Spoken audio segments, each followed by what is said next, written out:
Assalamualaikum warahmatullahi wabarakatuh. Halo adik-adik, selamat pagi. Bagaimana keadaan hari ini? Hari ini kita akan belajar mata pelajaran PKN dan mengenai hak asasi manusia. Nah, untuk mempersingkat waktu, langsung saja kita mendengarkan penjelasan yang akan disampaikan oleh kakak kita, Kakak Usman Syafi'i. Assalamualaikum warahmatullahi wabarakatuh. Pada kesempatan ini kakak akan menjelaskan sedikit materi tentang hak asasi manusia atau yang sering disingkat HAM. HAM adalah hak yang dimiliki manusia yang diperoleh dan dibawanya bersamaan dengan kelahiran atau kehidupannya dalam bermasyarakat.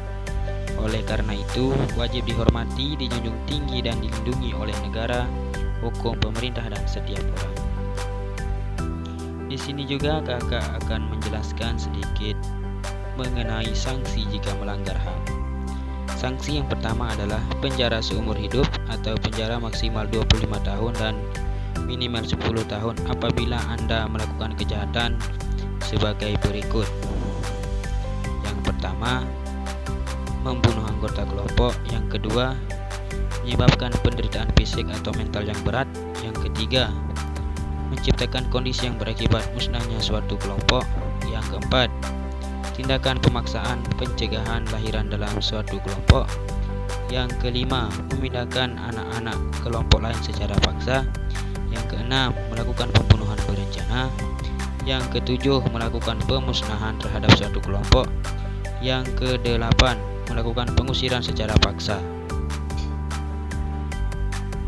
Dan berikut sanksi yang kedua adalah penjara maksimal 25 tahun dan minimal 5 tahun apabila Anda melakukan kejahatan sebagai berikut. Yang pertama adalah melakukan penyiksaan terhadap tawanan. Yang kedua, melakukan perbudakan wanita atau anak-anak, termasuk juga perdagangan. Yang ketiga adalah hukuman penjara maksimal 20 tahun atau minimal 10 tahun terhadap kejahatan berupa yang pertama, pemerkosaan. Yang kedua, pemaksaan kehamilan. Yang ketiga, pemaksaan kemandulan. Dan yang keempat, menganiaya etnis atau suatu kelompok. Dan yang terakhir adalah penghilangan orang secara paksa. Nah, itu tadi beberapa materi atau sanksi-sanksi jika melanggar HAM. Jika ada yang ingin ditanyakan, silakan adik-adik boleh bertanya.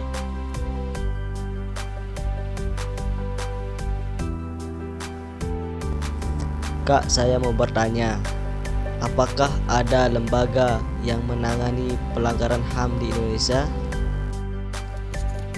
Baiklah adik-adik, kakak akan menjawab pertanyaan, apakah ada lembaga yang menangani pelanggaran HAM di Indonesia? Jadi begini adik-adik, lembaga perlindungan HAM di Indonesia itu banyak. Di antaranya adalah ada Polri, Komnas HAM, dan Komisi Nasional Anti Kekerasan Terhadap Perempuan. Sementara komisi yang menangani pelanggaran HAM di tingkat internasional disebut UNHCR atau United Nations Commission of Human Rights. Lembaga ini bernaung pada lembaga PBB atau yang biasa disebut Perserikatan Bangsa-Bangsa. Jadi itu tadi jawaban apakah ada lembaga yang menangani pelanggaran HAM di Indonesia dan di dunia. Semoga adik bisa memahami apa yang saya sampaikan. Sekian.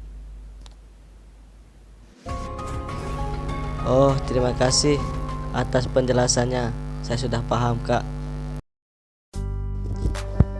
Nah, adik-adik, itulah tadi beberapa lembaga nasional dan internasional yang menangani HAM. Selanjutnya, mari kita dengarkan penyampaian materi selanjutnya mengenai hak-hak anak yang sudah dijamin oleh pemerintah, yang akan disampaikan langsung oleh kakak kita Aldi Nur Juliawan. Silahkan Kak Aldi. Assalamualaikum warahmatullahi wabarakatuh. Di sini kakak akan menjelaskan tentang hak-hak anak yang dijamin oleh pemerintah. Nah, jadi begini adik-adik. Setiap anak yang baru lahir dijamin untuk mendapatkan pengakuan dan perlindungan dari pemerintah. Pada dasarnya, hak-hak anak sudah diatur dalam Undang-Undang Nomor 39 Tahun 1999 tentang HAM. Bahwasanya di sana disebut 1. Hak asasi mendapatkan perlindungan dari orang tua, masyarakat, dan negara. 2. Hak untuk mengetahui siapa orang tuanya. 3. Hak untuk mendapat pendidikan. 4. Hak untuk menerima informasi dan mendapatkan perlindungan dari kegiatan eksploitasi ekonomi yang membahayakan dirinya. 5. Hak untuk memperoleh perlindungan dari yang mengancam keselamatannya. 6. Hak untuk memperoleh perlakuan berbeda dari tindak pidana orang tua. Nah, itulah tadi beberapa hak-hak anak yang bisa saya jelaskan. Saya mau bertanya Kak, kan tadi sudah disebutkan mengenai eksploitasi ekonomi. Apa sih maksud dari eksploitasi ekonomi? Baiklah adik-adik, kakak akan menjawab pertanyaan apakah yang dimaksud dengan eksploitasi ekonomi. Eksploitasi ekonomi adalah politik pemanfaatan secara sewenang-wenang atau terlalu berlebihan terhadap suatu subjek eksploitasi hanya untuk kepentingan ekonomi semata-mata tanpa mempertimbangkan rasa kepatutan, keadilan, serta kompensasi kesejahteraan. Nah, itulah tadi apa yang dimaksud dengan eksploitasi ekonomi. Nah, adik-adik, apakah bisa dipahami penjelasan materi tersebut? Oh, saya sudah paham atas penjelasannya tadi. Terima kasih atas semuanya. Jadi adik-adik, kesimpulannya adalah HAM mempunyai arti penting bagi kehidupan manusia, terutama dalam hubungan antara warga dan negara. HAM tidak bisa diganggu-gugat oleh siapapun karena HAM berlaku sepanjang hidup manusia. Mungkin hanya ini yang dapat saya sampaikan. Kurang lebihnya mohon maaf. Sekian dan terima kasih atas perhatiannya. Kita cukupkan sampai di sini saja. Assalamualaikum warahmatullahi wabarakatuh.